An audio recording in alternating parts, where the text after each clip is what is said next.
The what-if disease, an introduction. We all have thoughts. Some are good, some are bad. Some thoughts are empowering, some are debilitating. Have you ever found yourself trapped in a cycle of negative what-if thoughts?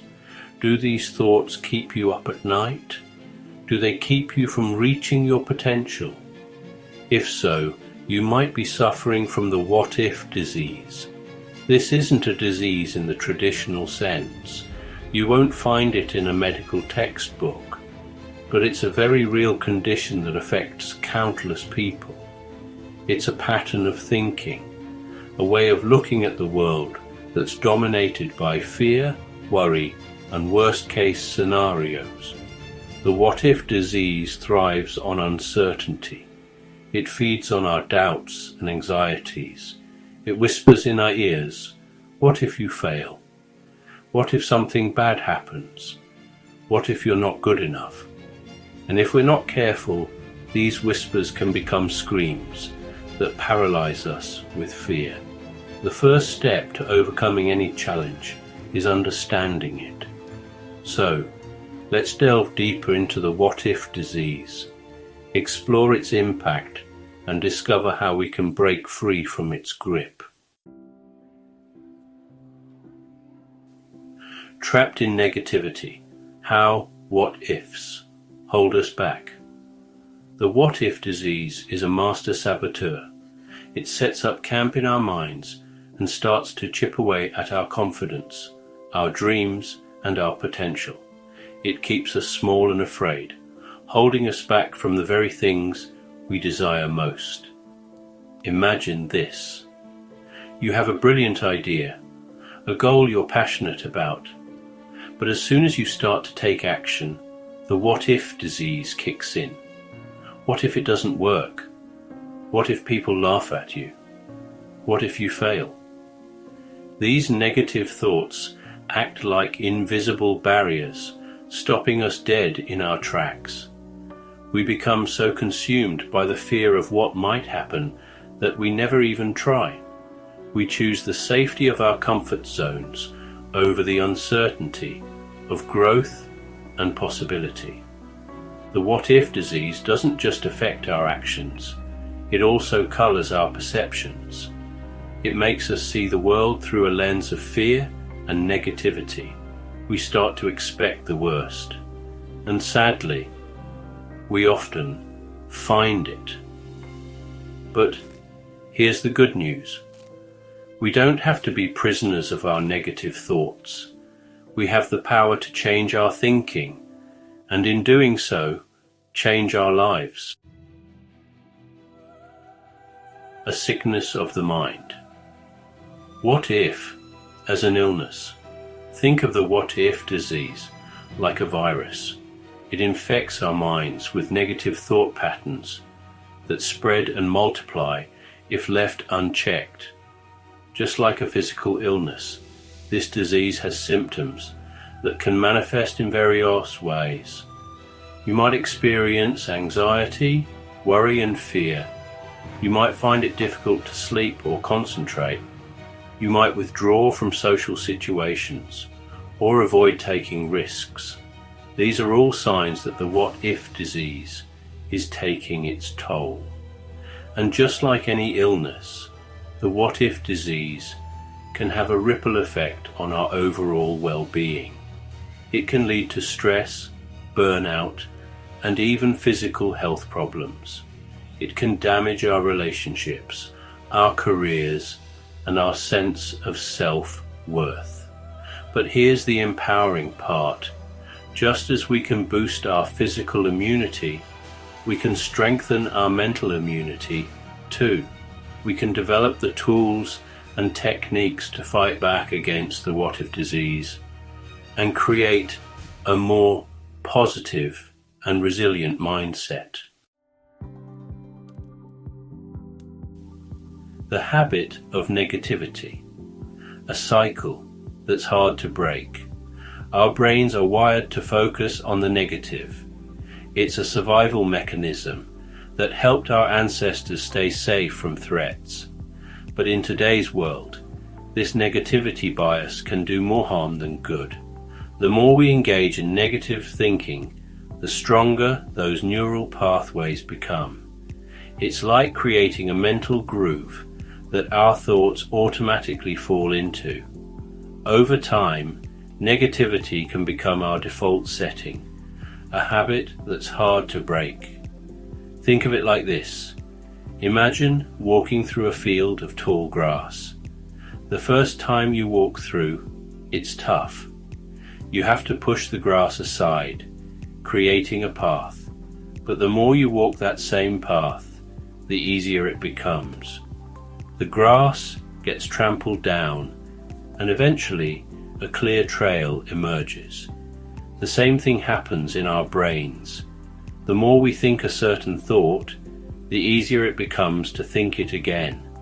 That's why it's so important to be mindful of our thoughts and challenge negative patterns before they become deeply ingrained habits.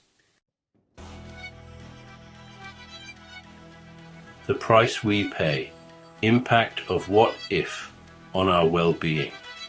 The what if disease doesn't just affect our thoughts, it affects every aspect of our lives. It can lead to increased stress and anxiety.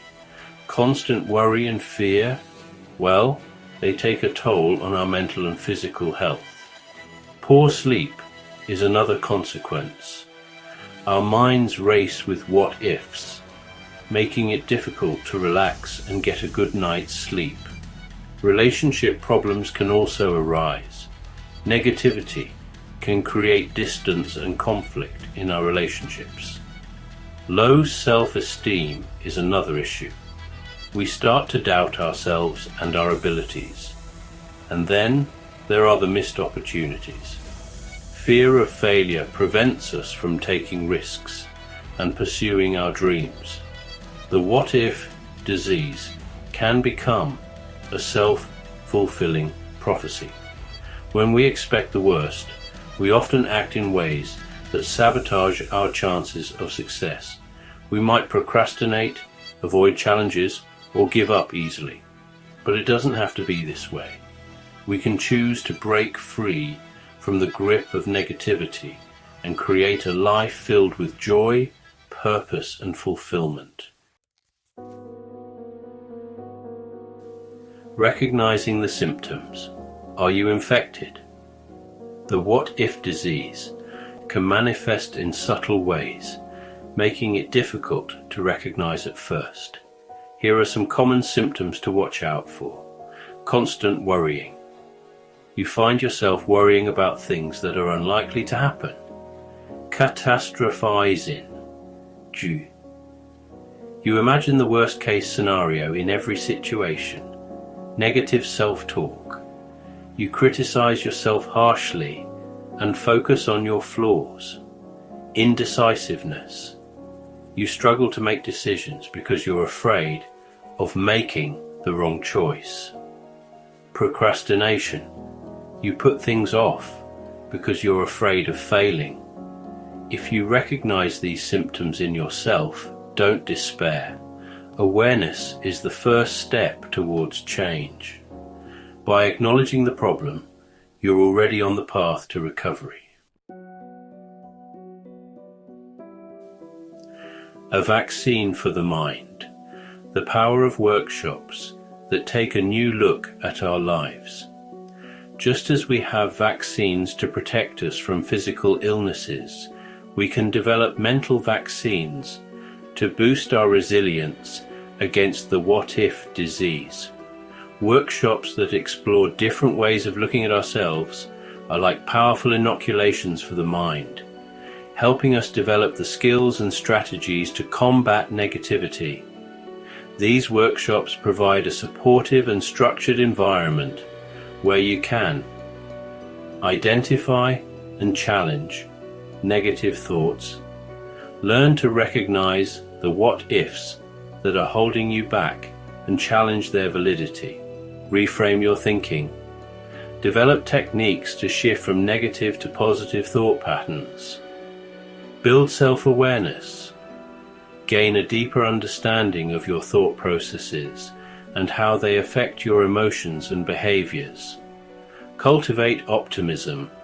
Learn to focus on the good, appreciate the present moment, and envision a brighter future. Such workshops are not about denying the existence of challenges or pretending that everything is perfect. They're about empowering you to approach challenges with a more positive and proactive mindset, believing in your ability to overcome obstacles and achieve your goals. The upside of optimism. Benefits of a positive mindset. Shifting from a negative to a positive mindset is like swapping out a pair of dirty, scratched glasses for a crystal, clear pair. Suddenly the world looks brighter, more vibrant, and full of possibilities. The benefits of a positive mindset are numerous. Reduced stress and anxiety. When you focus on the good, you naturally reduce the amount of stress and anxiety in your life. Improved physical health. Studies have shown a strong link between positive thinking and better physical health, including a stronger immune system and a reduced risk of heart disease. Increased resilience. Positive thinkers are better equipped to bounce back from setbacks and challenges. Greater happiness and well-being. It's no surprise that people who focus on the positive tend to be happier and more satisfied with their lives. Improved relationships. A positive attitude can do wonders for your relationships, making you more pleasant to be around and attracting positive people into your life. Cultivating a positive mindset is not about denying the existence of negativity. It's about choosing to focus on the good, even in the face of challenges. It's about believing in yourself, your dreams, and your ability to create a brighter future. Reframing your reality. Practical tips for conquering the what-ifs. Changing your mindset is a journey, not a destination. It takes time, effort, and consistent practice. Here are some practical tips to help you reframe your thinking and conquer the what-if disease 1. Become aware of your thoughts. Pay attention to your inner dialogue. When you catch yourself thinking a negative what-if thought, stop and acknowledge it. 2. Challenge your thoughts. Ask yourself, is this thought really true? What evidence do I have to support it? 3. Look for the positive. Train your brain to focus on the good. Make a conscious effort to notice and appreciate the positive aspects of your life. 4. Practice gratitude. Take time each day to reflect on the things you're grateful for. Gratitude is a powerful antidote to negativity. 5. Create a clear mental picture of yourself achieving your goals. This can help you build confidence and overcome fear. Remember, changing your thinking is like building a muscle. It takes time and effort, but with consistent practice you can strengthen your positive thinking muscle and create a more optimistic and fulfilling life. Don't be afraid to seek support from others. You are not alone in this journey. Please like and subscribe. For more information, www.ericdowsett.com